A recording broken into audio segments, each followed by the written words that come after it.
indeed, Councillor Cohen. Councillor Dan Thomas. Thank you, Mr Mayor. One of the responsibilities of the Assets Regeneration and Growth Committee is to attract investment and jobs to Barnet. Investment from businesses large and small, investment from building homes, and investment into public infrastructure. It's also responsible for ensuring that assets owned by the Council are used efficiently, meeting the ever-changing needs of communities in addition to delivering financial and social value to the taxpayer.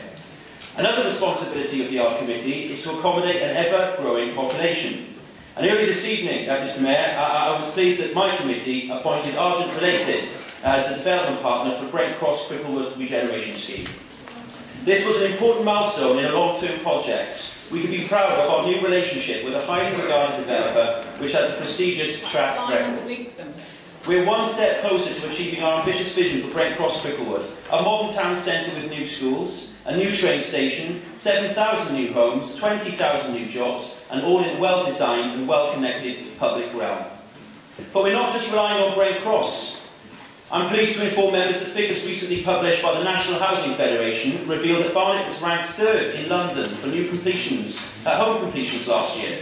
We were way ahead of Enfield, ranked 22nd out of London. Brent ranked 24th. Camden ranked 25th. Harrogate ranked 30th. And Harrow, who were ranked 32nd. Unfortunately, all our neighbours have two things in common. They have a poor record on housing, and they're all run by Labour. We're successful in this borough, Mr Mayor, because the more private homes we build, the more we can subsidise affordable housing. In the 3 years covering 2011-12 to 2013-14, and I know they don't like to hear this, Mr Mayor, but we built in this borough 3,500 new homes. 37% were affordable, and that's not 4% targets. 30%, they don't like the truth, Mr Mayor, 30% social rented and 10% intermediates. Now, these are very strong figures during the years when the housing market was still emerging from the impacts of recession. Figures which this administration can be proud of.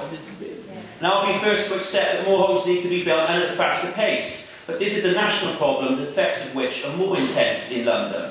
However, Barnet's leading the way on housing, not only at this present time, but through its ambitious plans to build over 20,000 new homes in the next 10 years.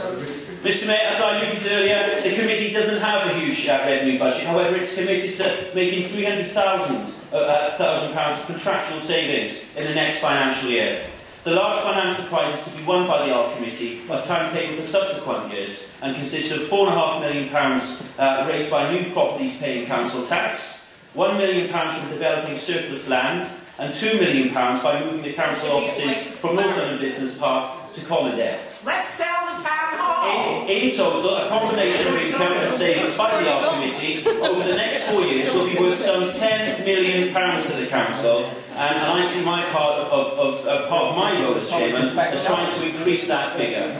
Mr Mayor, and it's easy for some across the other side of this chamber to focus on being negative at these meetings. It's the easiest thing to do. But if we take a step back and look not just at the savings schedule, but also at the plans we have for this borough, and the huge sums of money we'll still be spending on services and social care, we'll see that this council positively contributes to the borough in a substantial and diverse manner. Unlike the party opposite, this is a group with a plan, not just for tonight's budget debate, not just for the next 2 months until the general election, but for the next 10 years and beyond. Thank you.